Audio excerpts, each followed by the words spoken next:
Hey everybody, how's it going? Welcome back to Copper Jacket TV. So the White House made a pretty big admission today. So big that I think you guys need to know about it. So you guys remember, it wasn't too long ago now, the House Judiciary Committee met up with representatives from the ATF, the creator of the brace, and the whole point of the entire thing was to get down to the bottom of why the ATF, after 12 years, all of a sudden decided to change their minds and reclassify braces so that they fall under the NFA. There was a lot of grandstanding, a lot of promises were made. They said they were going to stop and overturn it, defund the ATF. I mean, you name it, there was a lot of things that were said in that meeting.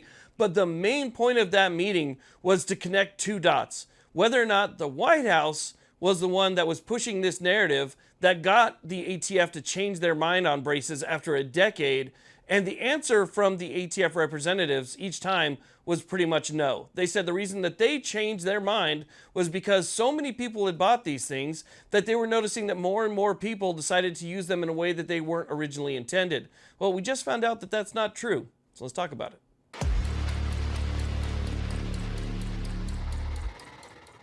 This channel is proud to be sponsored by SDI, Sonoran Desert Institute. Have you ever wanted to learn more about gunsmithing, firearms repair, or shooting sports management? Enroll in one of SDI's online programs or courses to take your hobby to the next level.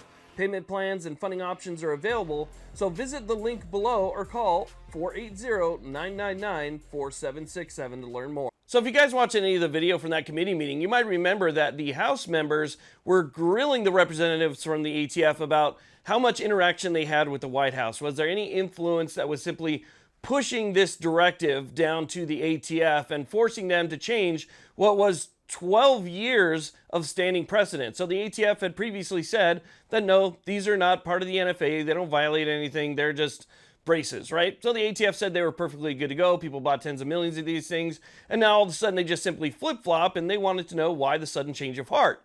And so again, they were trying to connect the dots between the White House and the ATF. Well, we now have those dots connected. While they pretty much said that there was no connection, there's no connection to be made, and that these simply fall under the NFA, and that's why they changed their mind.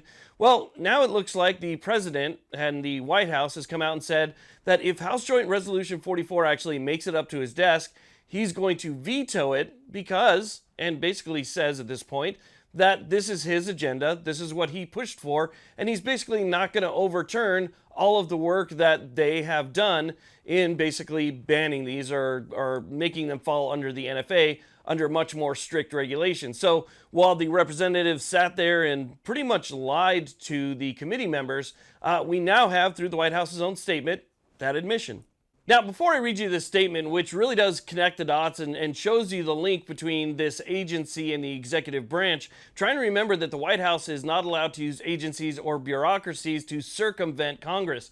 Congress creates laws, these agencies are simply there to enforce them, but they use the rulemaking process as some way to basically create new laws, and that's what we have here. So let me go ahead and read you guys this statement real quick. So this is the White House's statement of administrative policy, and it says here, quote, even though congressional Republicans should take additional action to keep these and other dangerous weapons off the streets, they are instead pushing a resolution to reverse this rule and the progress that we have made to enforce existing statutory requirements on these dangerous weapons. So just to reiterate here, that one part, again, this is coming directly from the White House, where it says pushing a resolution to reverse this rule and the progress that we have made to enforce existing statutory requirements. So basically what we have here is an admission from the White House that they have been working behind the scenes to try and increase enforcement of regulated items. But the brace is not a regulated item. We know that because for 12 years the ATF said that they were good to go. Yeah, we had some bobbles here and there where they said you couldn't do this or you couldn't do that, but for the most part, they were fine. They said they did not fall under NFA regulations. Now, with the information that we have that the White House has been working to enforce existing regulation, what do we have? Well, all of a sudden we have this one agency that decided to change their mind after more than a decade. Change their mind and go back on it to make it fall under an existing regulation, the NFA, and now they're working to increase enforcement of that. So you can see that these two hands are tied together. These two things are tied together. This happened obviously, and we've all known this, but this is basically what we needed on paper to say that, hey, look, this is the talking between these two agencies in order to get this done. That's why the the ATF flipped on 12 years of precedent.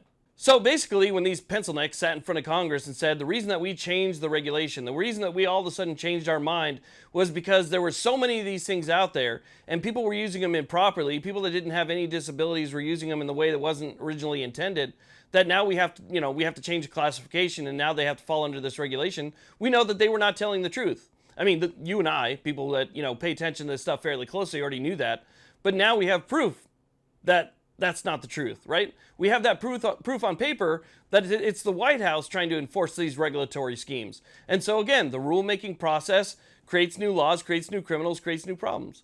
And from what I understand and from the statements that I've seen, it looks like the White House would veto House Joint Resolution 44 anyway. As a matter of fact, I don't think that Joint Resolution 44 would even make it through the Senate. I think it would make it through the House. I don't think it would go through the Senate. If for some reason it did make it through the Senate, it would go up to the president's desk and he said that he's going to veto it. So we basically get no help.